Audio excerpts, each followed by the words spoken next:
So we've gone through all we did in the last video just to get your calorie burn for the day. But this is absolutely crucial because maintaining a calorie surplus is going to be the single most important factor when it comes to bulking. As long as you're eating more than you're burning, then you will get bigger over time. So just why is a calorie surplus so important? Well, the first and most obvious reason is that building muscle requires energy. You're asking your body to construct new tissue from the protein in your diet, and that means you're going to need to eat more to provide that energy. The other reason is you're trying to prevent the breakdown of muscle. When you're low on energy and your body is forced to burn fat, it goes into a catabolic state. First, your body notices your stomach is empty. This causes a release of ghrelin, the hunger hormone. That in turn triggers the release of cortisol, the stress hormone, which is designed to encourage your brain to go and seek out food. Your body is now in a catabolic state where it will burn fat and use it for fuel. But that cortisol also triggers the release of something else, myostatin.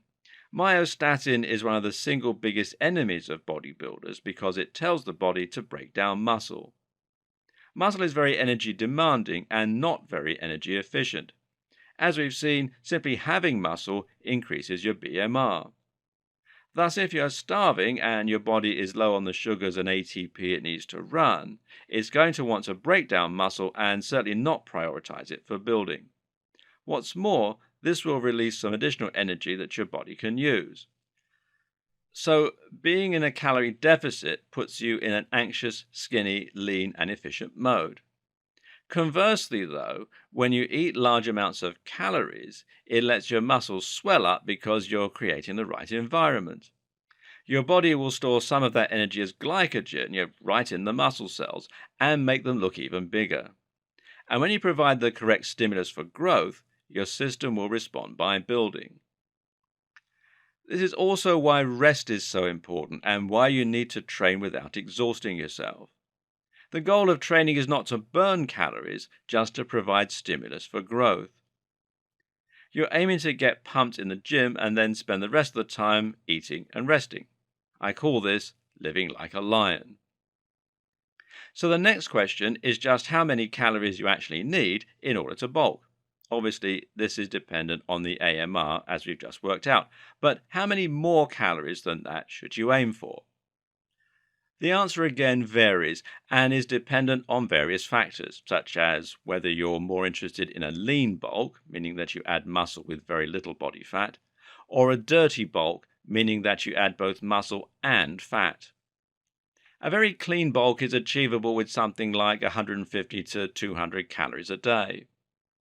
A slightly clean bulk is around 2 to 300, and if you want a dirty bulk, you could go up to 400 to 450. Higher than that, though, and you're starting to get into fat territory. You're going to place a bit of strain on your body and potentially cause acne and other problems, and this can also be unhealthy. So, which should you choose? Well, if you're someone who's very skinny and you're just starting out, you can go for a pretty dirty bulk with a surplus of 300 to 400 calories. Because right now, you're probably in a position where you want to be a lot stronger. You may have tried to bulk in the past and been disappointed. But at the same time, you're a noob, which means you have the potential for noob gains. In other words, you have the potential to bulk up and fast if that's what you want to do. And in your current situation, it probably is what you want to do as well. Later on, you can do a short-cutting cycle in order to bring your body fat back down and reveal the definition and striations.